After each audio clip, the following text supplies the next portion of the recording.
Hello everyone, welcome to Legal Buddy. आज से हम लोग एक तरीके से नया टॉपिक शुरू कर रहे हैं भारतीय न्याय संहिता में। ठीक है, तो this topic is related to general exceptions of right to private defence. ठीक है, टेक्निकली हम लोग प्राइवेट डिफेंस किस केस में यूज कर सकते हैं, किस केस में नहीं यूज कर सकते हैं, उसके बारे में पढ़ेंगे। ठीक है, तो ज़्यादा टेक्निकल नहीं है, बट छोटे छोटे इंट्रिकेसीज हैं, छोटे छोटे डिटेल्स हैं जो आपको पता होना चाहिए। Section 34, nothing is an offence which is done in exercise of a right to private defence. कहता है अगर भाई आपने प्राइवेट डिफेंस में कोई भी ऑफेंस कर दिया है, ठीक है, प्राइवेट डिफेंस में अगर आपने किसी को थप्पड़ मार दिया है, ठीक है, that is not an offence because it comes under private defence. ठीक है, अब सेक्शन 35 पे आते हैं। इंपॉर्टेंट है, इसको ध्यान से पढ़िएगा और इसको अपने दिमाग में फीड भी करिएगा।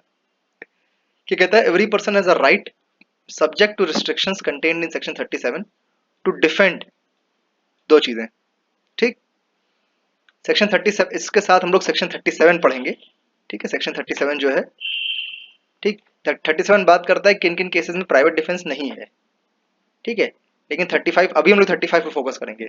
ठीक है, आपको जब भी सेक्शन 35 पढ़ना है तो 37 साथ में पढ़ना है।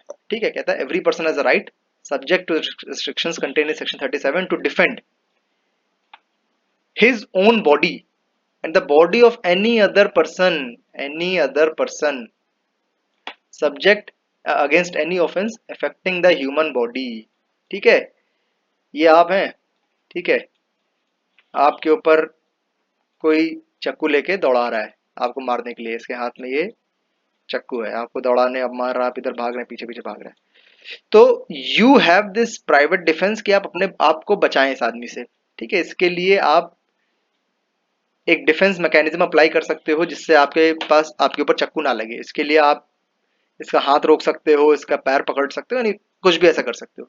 या आप ये हो, ठीक है, this is you and this person is about to attack this person. ठीक है, तो आप जाके इस आदमी को बचा भी सकते हो, इस आदमी को रोक के। ठीक है, सो प्राइवेट डिफेंस आप अपने लिए भी यूज कर सकते हो और किसी और के लिए भी यूज कर सकते हो। ठीक है ना, क्लॉज बी क्या कहता है? क्लॉज बी हम लोग ऐसे पढ़ेंगे, every person has a right subject to restrictions contained in section 37 to defend the property whether movable or immovable of himself or any other person। ठीक है, कहता है कि आप प्रॉपर्टी या तो मूवेबल हो, मूवेबल प्रॉपर्टी कौन सी हो जाएगी? मोबाइल हो जाएगा। ठीक है, मोबाइल हो जाएगा, एनीथिंग दैट कैन, उसको आप हिला सकते हो, ये मोबाइल का बटन हो गया। ठीक है, इमूवेबल क्या होगा? मकान इमूवेबल हो गया। ठीक है, दिस इज मकान। ठीक है, दिस इज द हाउस। तो क्या कहता है?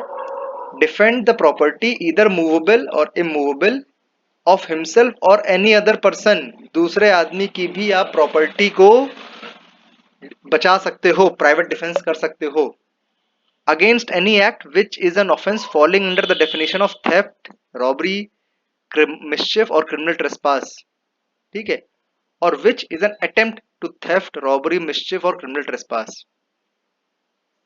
देखिए, आप अपनी प्रॉपर्टी जो मूवेबल है और इमूवेबल, उसको आप थेफ्ट, रॉबरी, मिसचिफ और क्रिमिनल ट्रेसपास से बचा सकते हैं। दूसरे की प्रॉपर्टी भी आप थेफ्ट, रॉबरी, मिसचिफ और क्रिमिनल ट्रेसपास से बचा सकते हैं। उस बचाने के चक्कर में अगर आपने कोई ऑफेंस कर दिया है, that will not be an offence. ठीक है ना, तो ये था सेक्शन 35। अब 37 जो है वो थोड़ा सा बड़ा सेक्शन है, अभी अगर करेंगे तो वीडियो लंबी हो जाएगी, तो अगली वीडियो में हम लोग सेक्शन 37 पढ़ेंगे। ठीक है, so thank you for watching. Section 36 भी काफी इंपॉर्टेंट है, कल हम लोग या अगली वीडियो में हम लोग 37 पढ़ेंगे, उसके साथ 36 पढ़ेंगे। Thank you for watching and have a nice day.